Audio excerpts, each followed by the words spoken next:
कहवा से आइले जितवाहन बाबा, धोतिया हवा में डोले हो। अरे कहवा से आवे चिलो से, रे न अंगना में कगवा बोले हो। कहवा से आइले जितवाहन बाबा, धोतिया हवा में डोले हो।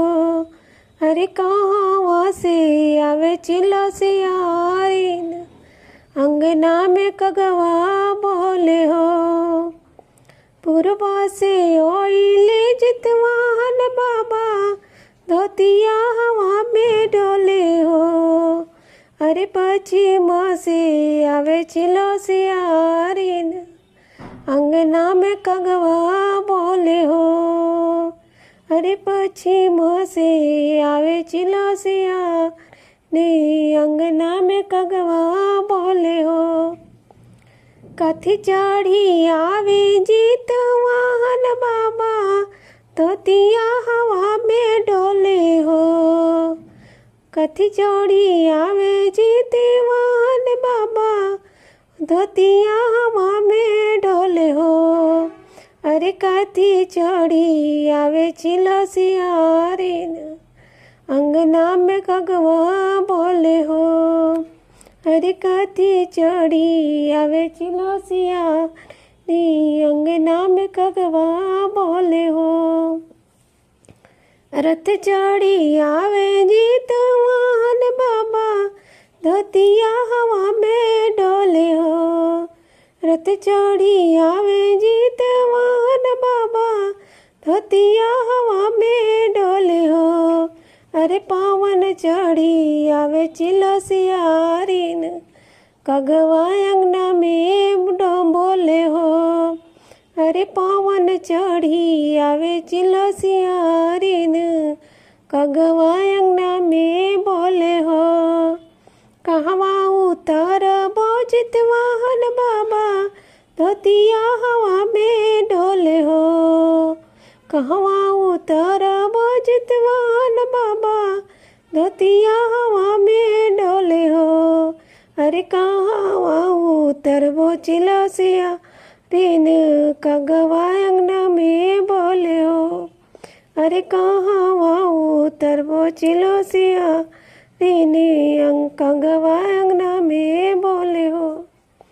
पकड़ तर उतर जितवाहन बाबा, धोतिया हवा में डोले हो।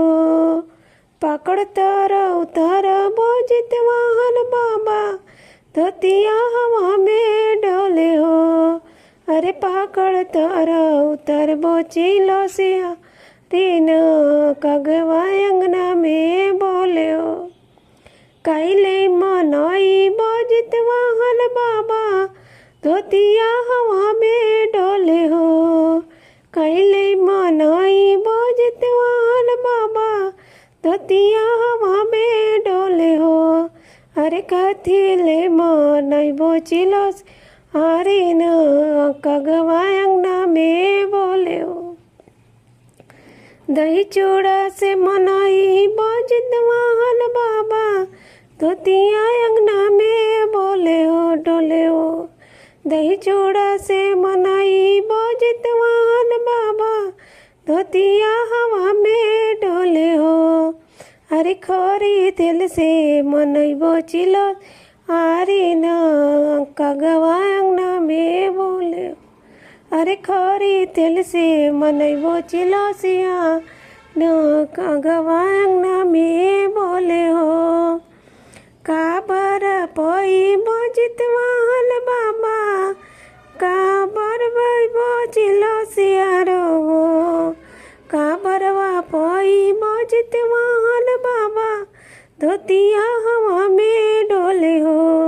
अरे काई बरवा पई चिलो से आरीन, कगवा अंगना में बोले हो। पुत फल पई जितवाहन बाबा, धोतिया अंगना में डोले हो। पुत फल पई जितवाहन बाबा, धोतिया अंगना में डोले हो। अरे अन धन पैब चिलसियारिन कगवा अंगना में बोले हो। अरे अन धन पैब चिलसियारिन कगवा अंगना में